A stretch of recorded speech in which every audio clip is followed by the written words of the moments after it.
Vinitaly 2018 continuano i nostri itinerari e non potevamo non essere in compagnia dell'assessore al turismo della Regione Veneto, Federico Canel. Assessore, prima abbiamo assistito a una bella conferenza stampa in cui avete premiato l'idea di questo concept, di questo nuovo stand, perché ricordiamo che con questa edizione la Regione Veneto ha inaugurato uno stand completamente nuovo, rinnovato, multimediale, molto interessante, ma al di là di questo diamo proprio, come dire, il valore che la Regione Veneto è sempre innovativa.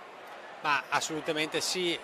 noi siamo presenti al Vinitaly da tanti anni, volevamo un po' innovare anche lo stand della Regione Veneto e quindi ci siamo affidati a una sorta di concorso di idee tra giovani provenienti da tutte le regioni italiane, ovviamente la gran parte dal Veneto ma anche da altre regioni e ha vinto un gruppo di ragazzi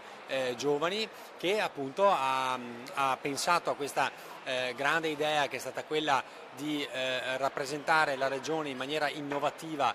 dinamica, anche grazie a questi grappoli d'uva con 52 acini che rappresentano un po' le DOP e le IGP della produzione del vino in Veneto, colorate, che cambiano colore in base al numero delle presenze delle persone che passano al nostro stand. Quindi è stata un'idea valida, simpatica, anche per cambiare un po' e innovare, perché la parola d'ordine in Veneto in tutti i campi, ma in particolare anche nel turismo e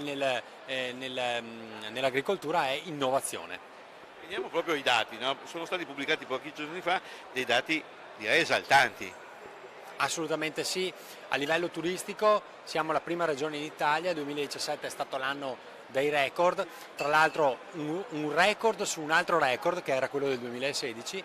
stiamo parlando di 70 milioni di presenze e di 19 milioni di arrivi. Le presenze sono il numero di arrivi moltiplicate per il numero di notti che le persone stanno nel nostro territorio, e quindi il fatto che crescano le presenze vuol dire che la gente si ferma, i turisti si fermano in Veneto. La crescita è stata una crescita generalizzata, anche se la città d'arte fanno da padrone da questo punto di vista, ma non solo per merito di Venezia e di Verona, ma anche tutte le altre città d'arte, compresi anche i borghi antichi che nella nostra regione ci sono.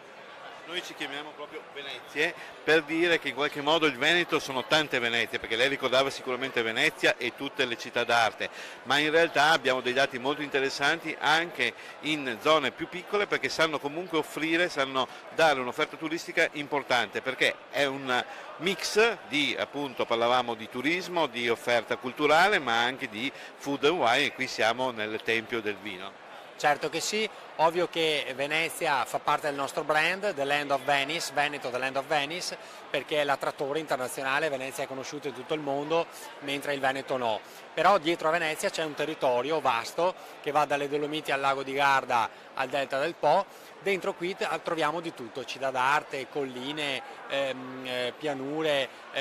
terme, insomma di tutto e di più. Il tema dell'enogastronomia è collegato anche perché abbiamo visto che molti turisti vengono nel territorio nostro per vivere un'esperienza, per vivere un'emozione, e il cibo e il vino è emozione pura. Noi abbiamo la fortuna di avere, come dicevo, 52 tra DOP e IGP, e questo significa dare una varietà importante di vini bianchi e rossi, e abbiamo notato che ci sono tre aree in particolare: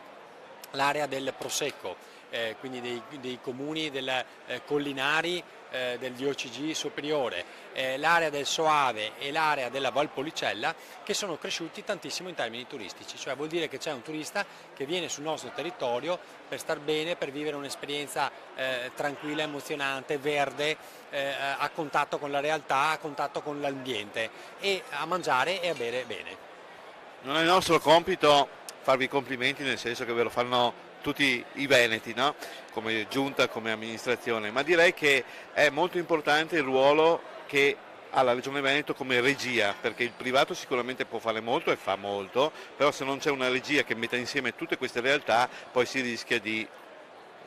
andare fuori giri, diciamo, in qualche modo. Ma certo che sì, noi abbiamo bisogno del privato, perché ovviamente il privato fa gli investimenti negli alberghi, negli agriturismo, nei bed and breakfast o nelle cantine stesse che danno ospitalità ormai anche loro, però noi abbiamo necessità di mettere tutto questo assieme a sistema. e lo stiamo facendo non solo con fondi regionali ma anche con i fondi europei. Penso agli interventi sulle start-up di impresa legate al tema non solo dell'agriturismo ma in generale a qualsiasi idea innovativa in ambito turistico. Penso alle reti di impresa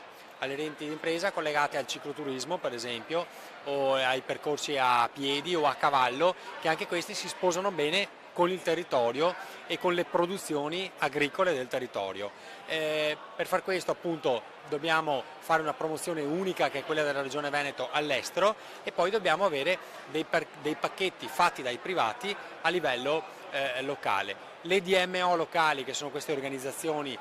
sul territorio fatte da sindaci e da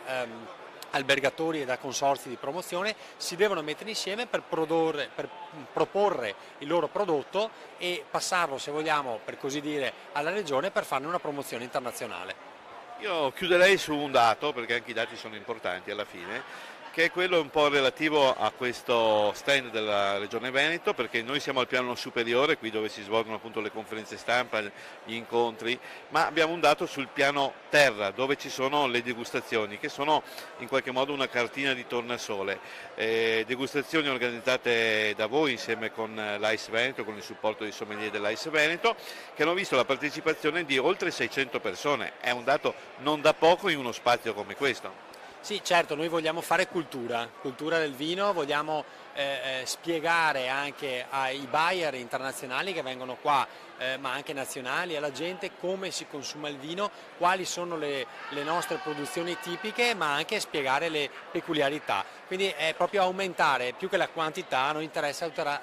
innalzare la qualità, e quindi queste degustazioni hanno questo scopo, molto spesso anche in abbinamento con altri prodotti tipici del territorio, del food, che non sono vino.